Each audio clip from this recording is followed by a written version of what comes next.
Hi everyone. तो इस video में अपन पढ़ने वाले हैं patterns of pollen grain. Patterns of pollen grain.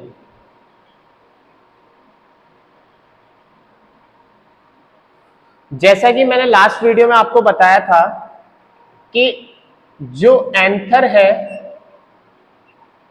इसके अंदर जो माइक्रोस्पोरेंजियम प्रेजेंट होती है, इस माइक्रोस्पोरेंजियम में सेल्स प्रेजेंट होती हैं और इन सेल्स को एमएमसी कहा जाता है। ये जो एमएमसी है इन्हें पीएमसी भी कह सकते हैं। यहां पे पीएमसी का मतलब होता है पोलन मदर सेल्स। मतलब ये जो माइक्रोस्पोर मदर सेल है इन्हें पोलन मदर सेल्स भी कह सकते हैं, क्योंकि यहां पे इनसे पोलन ग्रेन का फॉर्मेशन होगा।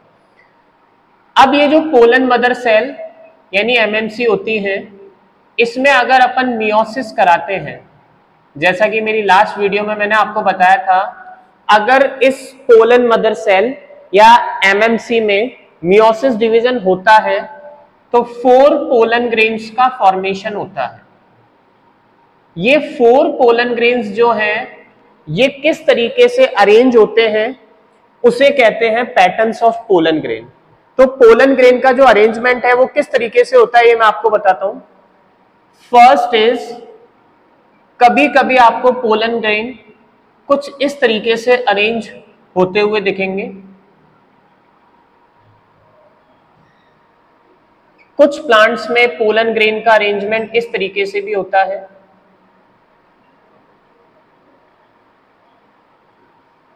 इसके अलावा कुछ पोलन ग्रेन इस तरीके से अरेंज होते हैं।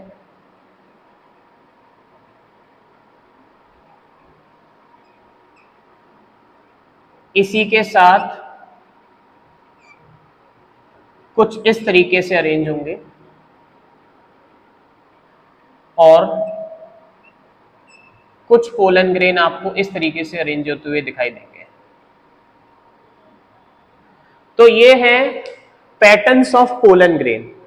आपको ये पता होना चाहिए कि मियोसिस जो एमएमसी जो सेल होती है, इस एमएमसी में अगर मियोसिस डिवीजन कराया जाता है तो 4 पोलन ग्रेन्स फॉर्म होते हैं।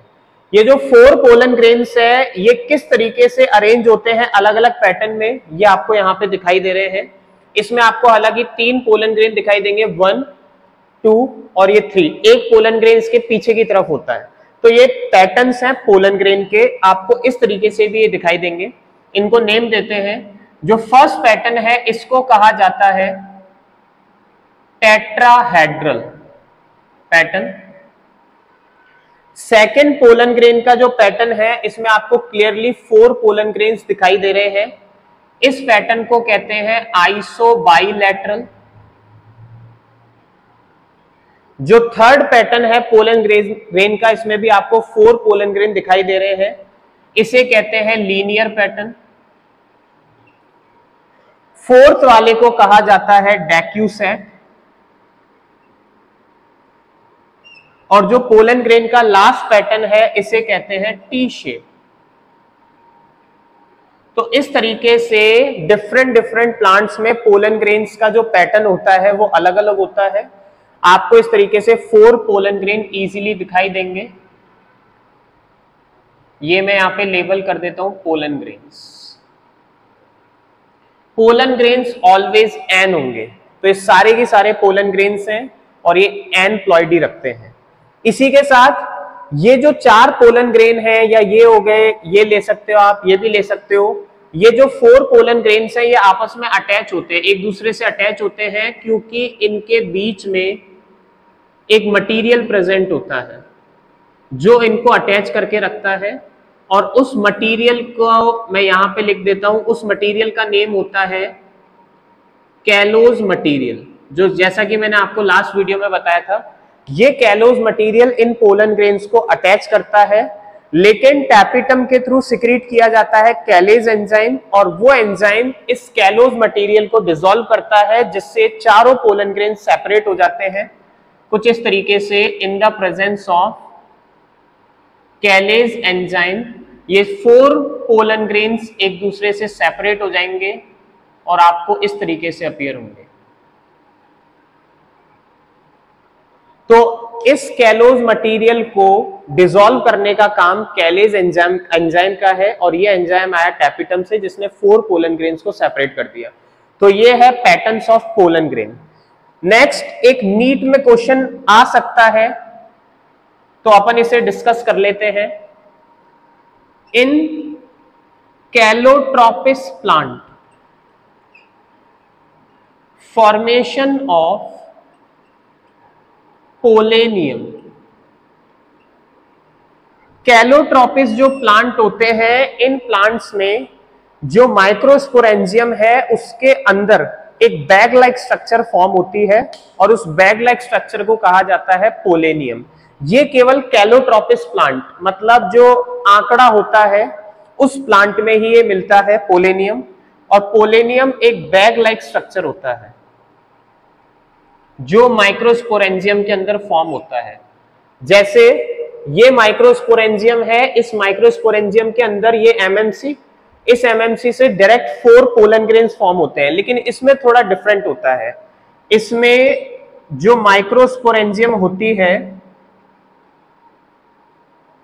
ये रही माइक्रोस्पोरेंजियम, इस माइक्रोस्पोरेंजियम के अंदर पहले एक बैग लाइक स्ट्रक्चर बनती है कुछ इस तरीके से, और ये जो बैग लाइक स्ट्रक्चर है इसके अंदर पोलन ग्रेन्स का फॉर्मेशन होता है। और बाकी के जो प्लांट्स होते हैं उसमें ये बैग नहीं बनता, सीधे पोलन ग्रेन्स बनते हैं एमएमसी से। इस बैग को मैं यहां पे बड़ा करके अगर दिखाऊं तो ये कुछ इस तरीके से अपीयर होगा। इस बैग को कहा जाता है पोलेनियम। ये जो पोलेनियम है, इस पोलेनियम में आपको 2 सैक दिखेंगे, इन्हें पोलेनियम सैक कहते हैं। बैग लाइक स्ट्रक्चर जिन्हें कहा जाता है पोलेनियम सैक। ये दोनों सैक इस स्टॉक के थ्रू एक दूसरे से अटैच होते हैं और इनके अंदर प्रेजेंट होते हैं पोलन ग्रेन्स कुछ इस तरीके से। ये रहे पोलन ग्रेन्स।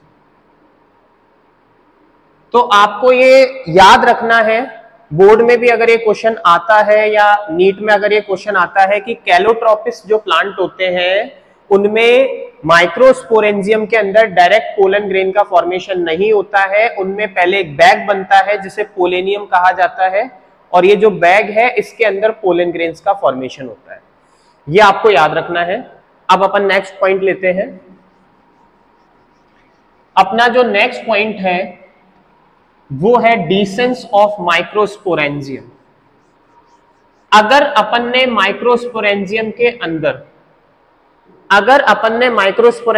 अंदर पोलन ग्रेन्स का फॉर्मेशन कर लिया है और माइक्रोस्पोरेंजियम जब मैच्योर हो गई, पोलन ग्रेन्स भी मैच्योर हो चुके हैं, तो अब माइक्रोस्पोरेंजियम बर्स्ट होगी, रप्चर होगी, और रप्चर होने के बाद ही पोलन ग्रेन्स बाहर आ पाएंगे। तो अपना नेक्स्ट पॉइंट है डिसेंस ऑफ माइक्रोस्पोरेंजियम। यहां पे डिसेंस का मतलब होता है बर्स्ट होना, माइक्रोस्पोरेंजियम का बर्स्ट होना। तो ये किस तरीके से होगा, देखिए ये है, अपन ने अगेन वापस से माइक्रोस्पोरेंजियम फॉर्म की, ये कनेक्टिव टिश्यू, इसमें मैंने आपको बताया था 4 लेयर प्रेजेंट होती हैं। ये हो गई फर्स्ट लेयर एपिडर्मिस, ये हो गई सेकंड लेयर एंडोथीशियम, इस तरीके से।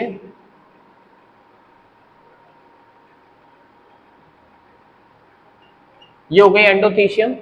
इसके बाद आती है यहां पे middle layer, middle layer 2 to 3 layer होती है, ये हो गई मिडिल लेयर, और लास्ट में प्रेजेंट होती है टैपिटम। इस तरीके से। इस माइक्रोस्पोरेंजियम के अंदर फॉर्म होते हैं पोलन ग्रेन्स, ये हो गए पोलन ग्रेन्स। जब माइक्रोस्पोरेंजियम मैच्योर हो जाती है, इसके अंदर पोलन ग्रेन्स फॉर्म हो जाते हैं, तो इस माइक्रोस्पोरेंजियम को कहा जाता है पोलन सैक। और ये माइक्रोस्पोरेंजियम जब पोलन सैक में कन्वर्ट हो जाती है तो इसका इजीली डिसेंस होता है, क्योंकि ये मैच्योर हो चुकी है। डिसेंस केवल इन वाली साइड से होगा, दिस वन, ये वाली और ये वाली, क्योंकि इन्हें लाइन ऑफ डिसेंस कहा जाता है। तो डिसेंस जो होगा वो केवल इसी लाइन से होगा, इन्हें कहते हैं लाइन ऑफ डिसेंस। अब डिसेंस होता किस तरीके से, देखिए, ये जो माइक्रोस्पोरेंजियम है जब ये मैच्योर हो जाती है तो सबसे पहले इस माइक्रोस्पोरेंजियम में टैपिटम लेयर और मिडिल लेयर, ये दोनों लेयर डिजेनरेट हो जाती है। टैपिटम लेयर और मिडिल लेयर, ये दोनों लेयर यहां पे डिजेनरेट हो जाएंगी कुछ इस तरीके से। टैपिटम लेयर और मिडिल लेयर जैसी डिजेनरेट हुई तो ये पोलन ग्रेन्स इजीली यहां पे फ्री हो जाएंगे इस तरीके से। उसी टाइम जो एंडोथीशियम है उसकी ये जो सेल्स हैं, मैंने आपको बताया था कि ये सेल्स हाइग्रोस्कोपिक नेचर की होती हैं, तो कंटिन्यू वाटर एब्जॉर्ब करती हैं। ये सेल्स कंटिन्यू वाटर एब्जॉर्ब कर रही हैं और वाटर एब्जॉर्ब करने की वजह से ये सेल हो जाएंगी स्वेल्ड अप और इनकी वॉल पे लगेगा प्रेशर। जैसे इनकी वॉल पे प्रेशर लगेगा तो ये सेल्स भी बर्स्ट होंगी इस तरीके से। और ये सेल जो बर्स्ट होंगी ये केवल लाइन ऑफ डिसेंस वाले पार्ट से बर्स्ट होंगी, इस कॉर्नर से। इस कॉर्नर से ये सेल इजीली बर्स्ट हो जाएंगी। अब बची एपिडर्मिस, ये नीचे भी एपिडर्मिस प्रेजेंट होगी इस तरीके से। एपिडर्मिस की जो ये कॉर्नर वाली सेल्स होती हैं, इन सेल्स को स्टोमियम सेल्स कहा जाता है। स्टोमियम सेल्स का इंपॉर्टेंट एक रोल होता है डिसेंस में। स्टोमियम सेल्स माइक्रोस्पोरेंजियम को इजीली बर्स्ट करने में हेल्प करती हैं। तो ये किस तरीके से करेंगी, जो एपिडर्मिस की एक कॉर्नर वाली सेल्स है स्टोमियम सेल्स, जैसे ही एंडोथीशियम सेल्स डिजेनरेट होती हैं तो ये स्टोमियम सेल एक दूसरे से डिटैच होना स्टार्ट हो जाती है। लाइक दिस, ये अभी इस तरीके से अटैच है, ये इस तरीके से मूव करेंगी और मूव करके एक दूसरे से डिटैच होंगी। कुछ इस तरीके से आपको ये डायग्राम दिखाई देगा। ये स्टोमियम सेल एक दूसरे से डिटैच होंगी कुछ इस तरीके से।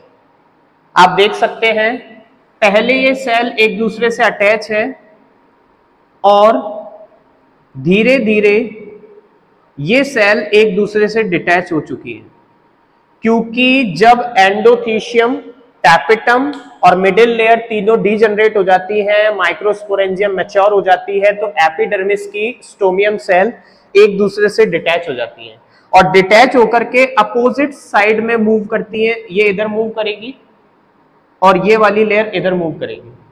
इस वजह से जो माइक्रोस्पोरेंजियम है इसके अंदर जो ये पोलन ग्रेन्स प्रेजेंट होते हैं, इन पोलन ग्रेन्स के लिए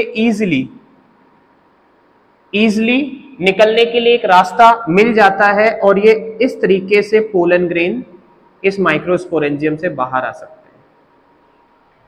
तो ये होता है डिसेंस ऑफ माइक्रोस्पोरेंजियम, जिसमें सबसे पहले क्या हुआ, जो टैपिटम इनर लेयर और मिडिल लेयर, ये दोनों लेयर सबसे पहले डिजेनरेट होती हैं। ये लेयर जैसे ही डिजेनरेट होती है तो एंडोथीशियम की जो सेल्स हैं वो हाइग्रोस्कोपिक नेचर होने की वजह से एटमॉस्फेयर की ह्यूमिडिटी यानी वाटर को एब्जॉर्ब करती हैं और ये वाटर जैसे ही वो एब्जॉर्ब करती हैं तो उनकी वॉल पे प्रेशर लगता है। प्रेशर लगने की वजह से वो बर्स्ट हो जाती है। उनके बर्स्ट होते ही एपिडर्मिस की कॉर्नर वाली जो सेल है, जिन्हें स्टोमियम सेल्स कहा जाता है, ये एक दूसरे से डिटैच होना स्टार्ट हो जाती है और अपोजिट साइड में मूव करती है। इस वजह से यहाँ पे पोलन ग्रेन्स के निकलने के लिए इजीली रास्ता मिल जाता है और पोलन ग्रेन एनवायरमेंट में बाहर आ जाते हैं। अब अपन लेते हैं next point, structure of microspores या पोलन ग्रेन्स भी इनको कह सकते हैं अपन। ये अपना नेक्स्ट पॉइंट है।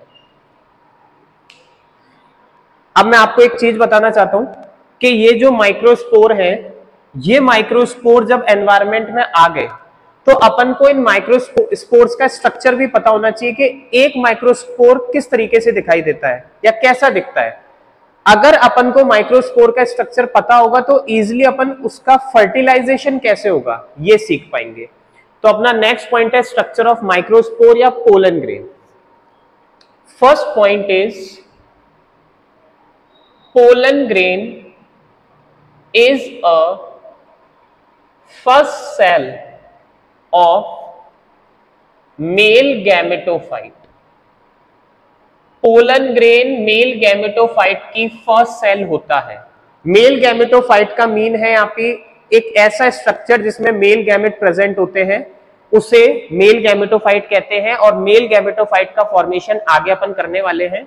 इस मेल गैमेटोफाइट का फॉर्मेशन जिससे स्टार्ट होता है उसे पोलन ग्रेन कहा जाता है। इसीलिए पोलन ग्रेन मेल गैमेटोफाइट की फर्स्ट सेल होता है। सेकंड पॉइंट, पोलन ग्रेन का shape. Pollen grain circular shape का होता है, circular in shape. Third point, size of pollen grain. Pollen grain का जो साइज है वो 20 to 50 माइक्रोमीटर। पोलन ग्रेन का साइज 20 to 50 माइक्रोमीटर होता है। Next point, protective layer.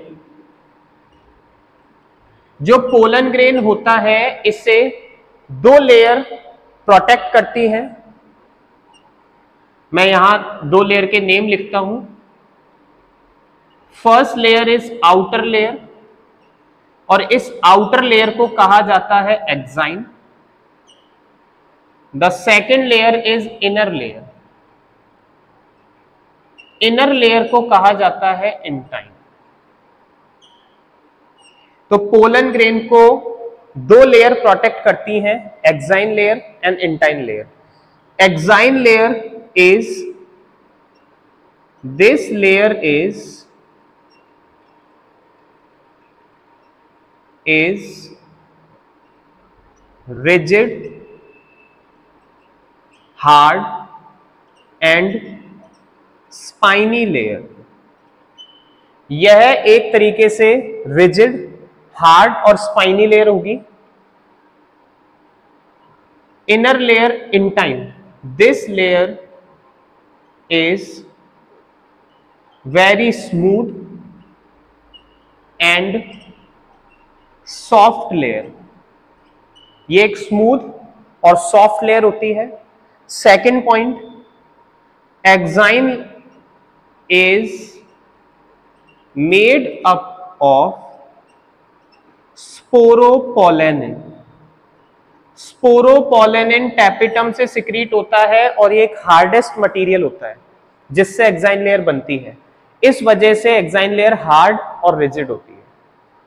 Intine layer, intine layer is made by पैक्टोसेल्यूलोज।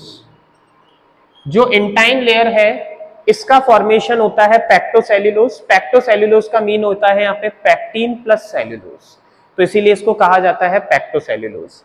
एक और इंपॉर्टेंट चीज एक्साइन में, एक्साइन लेयर में कुछ पोर प्रेजेंट होते हैं जिन्हें जर्म पोर कहा जाता है और इन जर्म पोर्स के थ्रू जो माइक्रोस्पोर यानी पोलन ग्रेन है उससे पोलन ट्यूब का फॉर्मेशन होता है।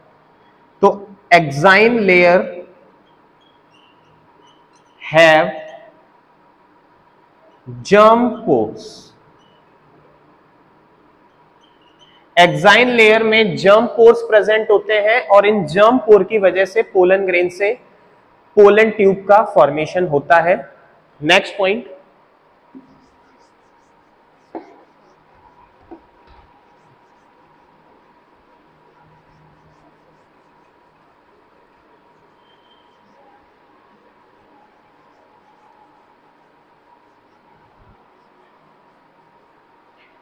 अब मैं पोलन ग्रेन का डायग्राम बनाता हूं। पोलन ग्रेन का सबसे पहले shape, pollen grain circular shape structure होती है जैसा कि अपन ने लिखा था। इसी के साथ पोलन ग्रेन को 2 लेयर प्रोटेक्ट करती हैं। तो ये जो आपको बाहर स्पाइनी स्ट्रक्चर दिखाई दे रही है, स्पाइनी लेयर दिखाई दे रही है, इसे कहा जाता है एक्साइन लेयर। ये हो गई पोलन ग्रेन की आउटर लेयर। और इसके अंदर जो आपको ये कंटिन्यूस लेयर दिखाई दे रही है, इसे कहा जाता है इंटाइन लेयर। ये हो गई इंटाइन लेयर। तो ये 2 लेयर पोलन ग्रेन में होती है। जो इंटाइन है वो इनर लेयर है और जो एक्साइन है वो आउटर लेयर है।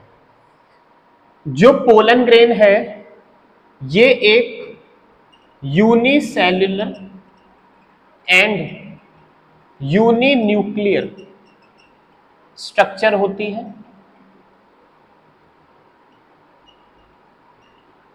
मीन पोलन ग्रेन में एक ही सेल है, मतलब पोलन ग्रेन एक सिंगल सेल है और इसमें एक ही न्यूक्लियस प्रेजेंट होता है।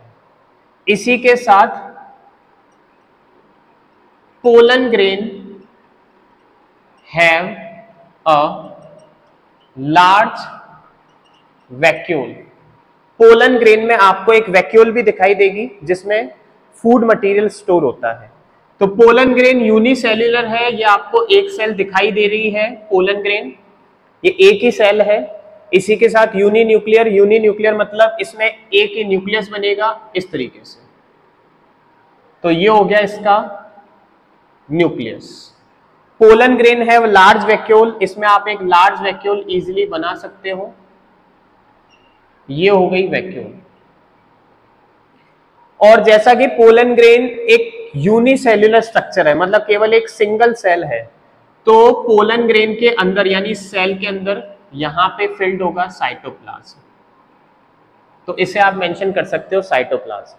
अब अपन ने अभी देखा था कि जो एक्साइन लेयर है उसमें जर्म पोर्स प्रेजेंट होते हैं। तो ये जो एक्साइन लेयर है इसमें आपको इस तरीके से पोर लाइक स्ट्रक्चर फॉर्म करनी है। और ये जो पोर्स होते हैं ये कंप्लीट पोलन ग्रेन में नहीं बनाने, आपको कहीं पे भी इस तरीके से ये पोलन ग्रेन के अंदर जर्म पोर्स को फॉर्म कर देना है। तो ये हो गए जर्म पोर्स पोलन ग्रेन के अंदर। इन जर्म पोर्स के through pollen tube easily form हो जाती है। लेकिन एक चीज आप याद रखें कि ये जो जर्म पोर है जो एक्साइन में आपको दिखाई दे रहे हैं, जहां पे जर्म पोर है वहां पे एक्साइन लेयर एब्सेंट होती है। तो ये जो जर्म पोर है ये जहां पर प्रेजेंट है वहां पर एक्साइन लेयर एब्सेंट होगी। तो मैं यहां लिख देता हूं exine layer is absent at the site of germ pore। Germ pore की जो साइट होगी वहां पे एक्साइन लेयर एब्सेंट होती है, क्योंकि एक्साइन एक हार्ड और स्ट्रॉन्ग लेयर है। अगर ये हार्ड लेयर है और यहां से अगर जर्म पोर से अगर पोलन ट्यूब निकलेगी तो वो जो हार्ड लेयर है एक्साइन वो पोलन ट्यूब को निकलने नहीं देगी, इसीलिए यहां पे एक्साइन लेयर एब्सेंट होती है। एक और इंपॉर्टेंट चीज आप याद रखें, in dicots plant and in monocot plant. Dicot plant का आप एग्जांपल लिख सकते हैं पी प्लांट, और जो मोनोकॉट प्लांट है इसका एग्जांपल आप लिख सकते हैं मेज। तो जो डाइकॉट प्लांट्स होते हैं उनका जो पोलन ग्रेन होता है उसमें 3 जर्म पोर्स प्रेजेंट होते हैं। ये एकदम फिक्स है, इसे आप याद रखें। तो इन डाइकॉट्स प्लांट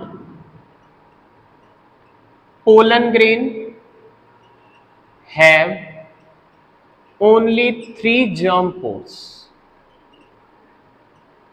ये थोड़ा याद रखने वाली बात है कि डाइकॉट प्लांट का जो पोलन ग्रेन होता है उसमें 3 germ pore इस तरीके से प्रेजेंट होते हैं। तो ये अपन ने डाइकॉट प्लांट का पोलन ग्रेन का डायग्राम बनाया है। और जो मोनोकॉट प्लांट होते हैं इनका जो पोलन ग्रेन है, pollen grain have only 1 germ pore। और जो मोनोकॉट प्लांट के पोलन ग्रेन होते हैं इसमें केवल एक ही germ pore प्रेजेंट होता है। अब मैं आपको पोलन ग्रेन से रिलेटेड कुछ इंपॉर्टेंट पॉइंट बताना चाहूंगा जो नीट में आने लायक है। जैसे द स्मॉलेस्ट पोलन ग्रेन, कभी कभी पूछ लिया जाता है सबसे छोटा पोलन ग्रेन किसका है, कौन से प्लांट का है। The smallest pollen grain is मायोसोटिस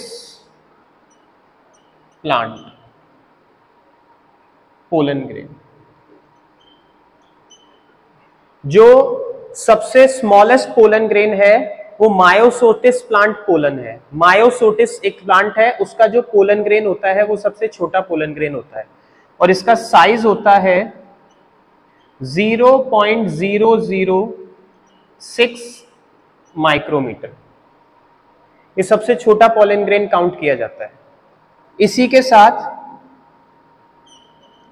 largest pollen grain, एक होता है सबसे छोटा पोलन ग्रेन, एक होता है सबसे बड़ा पोलन ग्रेन। जो सबसे बड़ा पोलन ग्रेन होता है वो होता है मिराबिलस जाल्पा प्लांट का। मिराबिलस जाल्पा एक प्लांट है, इस प्लांट का जो पोलन ग्रेन होता है उसे सबसे बड़ा पोलन ग्रेन काउंट किया जाता है और इसका साइज होता है 200 माइक्रोमीटर। एक होता है द लॉन्गेस्ट पोलन ग्रेन,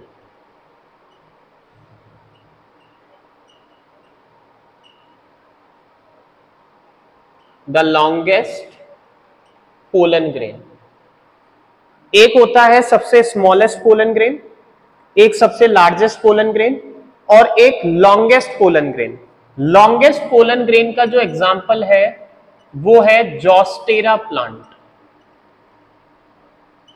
और इस पोलन ग्रेन का जो साइज होता है वो होता है 2500 2500 माइक्रोन। ये सबसे लॉन्गेस्ट पोलन ग्रेन है। तो सबसे स्मॉलेस्ट जो पोलन ग्रेन है वो मायोसोटिस, सबसे लार्जेस्ट पोलन ग्रेन ये वाला है और सबसे लॉन्गेस्ट जो पोलन ग्रेन है वो है जोस्टेरा। स्मॉलेस्ट, लार्जेस्ट, लॉन्गेस्ट, ये कुछ पॉइंट हैं पोलन ग्रेन से रिलेटेड जो आपको नोट कर लेने हैं। Next point, the study of pollen grain. Pollen grain की जो स्टडी है उसे भी एक नेम दिया जाता है। The study of pollen grain is called पैलेनोलॉजी।